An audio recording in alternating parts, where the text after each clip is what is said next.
Alright, so either after nearly 2 years or over 2 years, we finally have a new Smiling Friends episode, and the first episode's called Mr. President.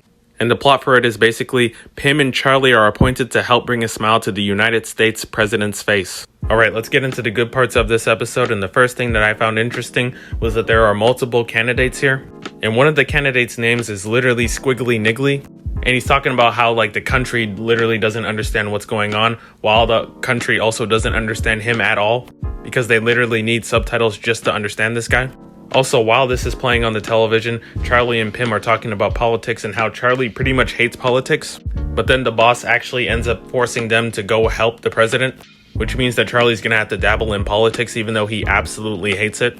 We get to the president, who I don't know who this is played by. I know Smiling Friends likes to bring a lot of famous online people, so maybe someone will know who that is. But we find out that the president really just got his position because the actual president ended up dying, which was, from what I know, was caused by some kind of food poisoning situation. So he ended up getting the job by default, even though he has no idea what's going on and has no idea how to run his job. Also, one little thing I caught was one of the animations in one of the scenes where stuff just blows up for no reason. It actually kind of looked like a Futurama animation was in the background. I don't know if it was, but it definitely looked similar. Also, we end up finding out who the other candidate is for this presidential run, and it's none other than Mr. Frog, who probably has one of the worst presidential campaigns I've ever seen. They're literally showing him killing people and eating people up, and flipping cars over and eating babies. Well, obviously they don't show him actually eating the baby, but they cut off just before he does that. And I don't know about you, but that's definitely someone I don't want to be president. But also the other options are not that much better. And because all the other options are actually just really bad, Mr. Frog is actually the main candidate. But to combat Mr. Frog possibly winning, or actually most likely winning because no one believes in him, they actually get him to do a press conference, which does not go well because he ends up crashing the economy pretty much instantly, and endorses a leader that pretty much, let's just say, is not someone you should be endorsing if you want to be a president, because he's killed a lot of just innocent people and children. So this ends up leading to Charlie and somewhat Pim, but mostly Charlie just quitting. And Pim, being the optimist that he is, he actually ends up staying and helping the president. But Charlie ends up leaving, and he ends up running into this secret service place, which is definitely not a metaphor for something else in real life.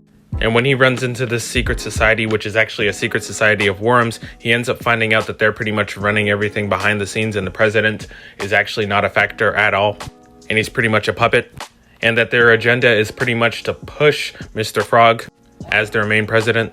And Charlie unintentionally ruins their plan simply by telling them about what Mr. Frog actually does, which is pretty much just eat a bunch of bugs on his show and people love it.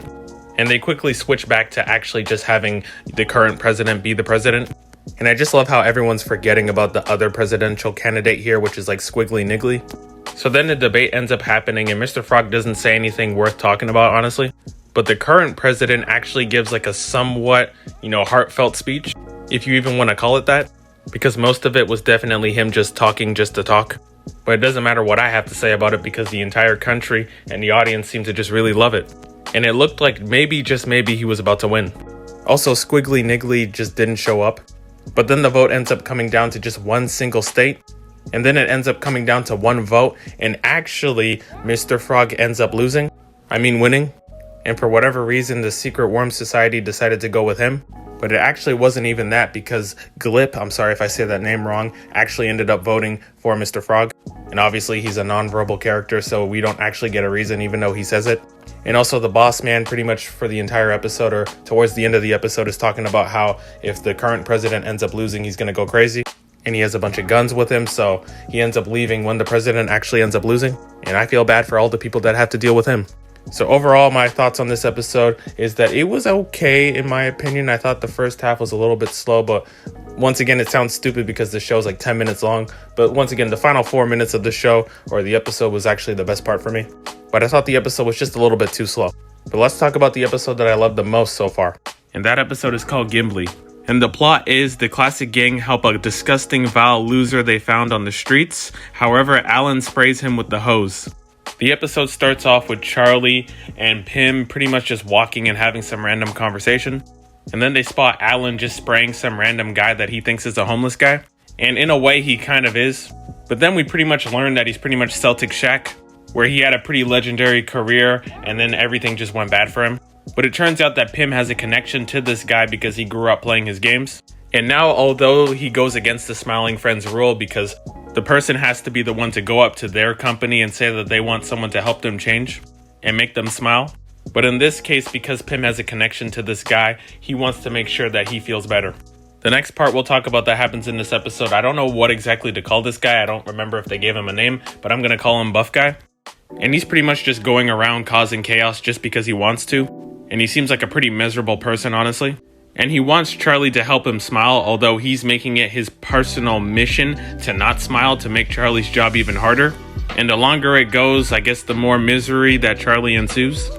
Then Gwen, Pin, and Alan end up visiting this company that Gwenby was a part of.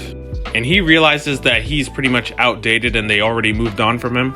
And they have this new character named Troglord, who's basically better than him in every aspect. And while all this is happening, the CEO and Alan and Gwenby and Pin are actually like offered to kiss a nugget so that they can like get a certain deal. And obviously they don't do that because it's weird. And while the crew end up coming up with a new plan that I'll talk about soon, the CEO himself actually just doesn't want to do anything with the IP. And he doesn't like the fact that they actually want to do something with this IP. So he ends up taking offense to it and actually wants to kill them. But Pim, Alan, and Gwenby's, strategy is actually that they are going to go visit one of his friends that could help him with the new game. But it turns out that he's actually dead. And once the CEO actually gets Troglord to find the Smiling Friends location, he actually shows up and tries to kill them, like he had planned before.